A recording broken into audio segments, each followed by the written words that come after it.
how much do you think, how much of flow do you think is innate versus a skill that can be trained? Mm. Are some people basically born with the ability to enter flow better, I maybe mean, because of their brain physiology? it's interesting. Like there are disposition, like a lot of work on flow proneness, Hmm.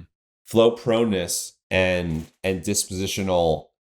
Uh, I haven't seen too much work. Like it's a really good question. Like maybe not even just like resting state data, even just like resting state, like take people who are high in flow proneness and low in flow proneness and like what does their Right. activity look like doing X, Y, and Z activity. And see how much Um, delta there is between that yeah, and I flow don't state. know. I don't. It seems like pretty straightforward work. Maybe I'm just Hmm. not familiar with that literature. I'm really more familiar with like kind of the. I know there's like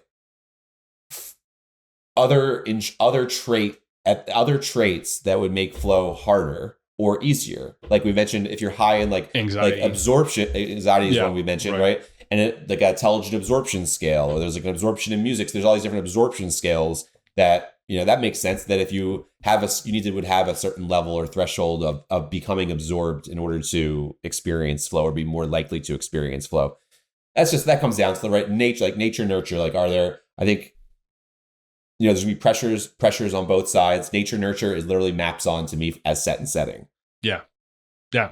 Um, It's just another way to say it, essentially. yeah, it's really just another way to say it, and it can be extracted to be everything, right? Like to some degree, it's like okay, set and setting is now it's very something very specific in the realm of like altered states of consciousness and like psychedelic experiences and all these different things we talk about. But then it's funny, it can be abstract. It's just like the pressures of the environment, both biological and environmental.